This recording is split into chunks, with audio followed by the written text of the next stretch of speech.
اب جنگ کے اندر میدان میں سے غنیمت کیا ایک خوبصورت سا شال گم ہو گیا تھا، خوبصورت سی چادر کہیں سے اٹھ گئی.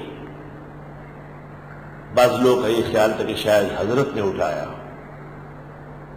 وما کان لنبی، شان نہیں ہے پیغمبر کی ان یغل، کہ وہ بغیر اجازت کے غنیمت سے چیز اٹھائے.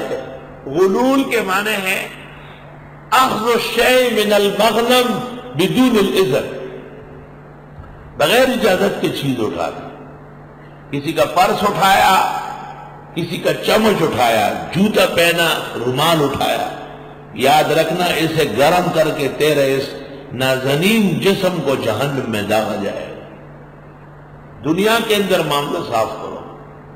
شان نہیں پیغمبر کی کہ وہ غلا کرے، غلا پشتو ان یغل، غلا غلول، غل چکے.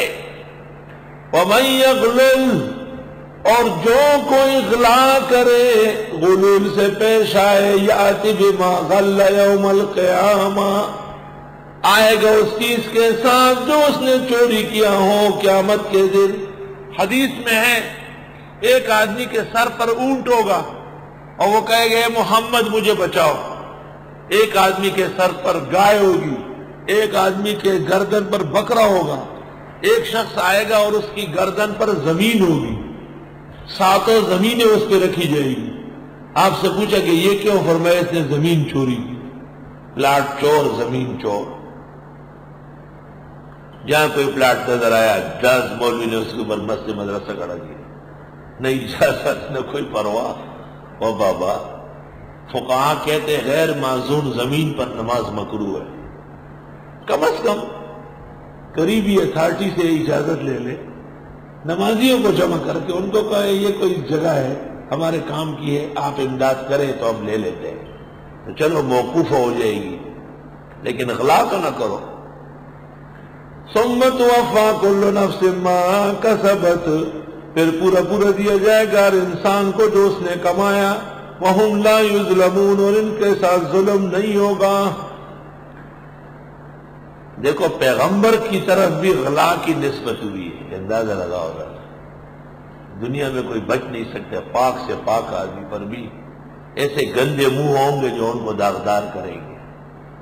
تسلی ہے.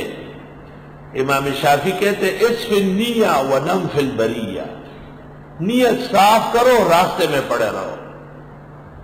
پختو کہ وہی راست تو سا اور لار کے بلاس تو سا. آئے ہائے پختو ارمان در سمب پختو نہ کر وہ راست تو سا اور لار کے بلاس تو سا.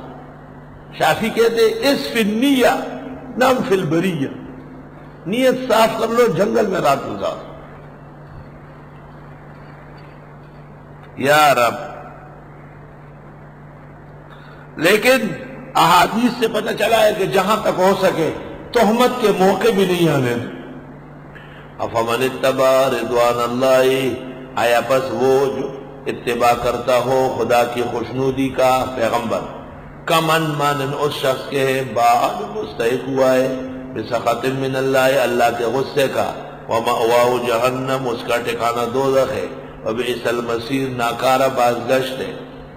ہم درجات عند اللہ، اصل میں ہے لہم درجات عند اللہ، ان کے لیے درجے ہیں اللہ کے ہاں. واللہ بصیر بما یعملون، اور اللہ دیکھ رہے ہیں جو یہ عمل کرتے ہیں.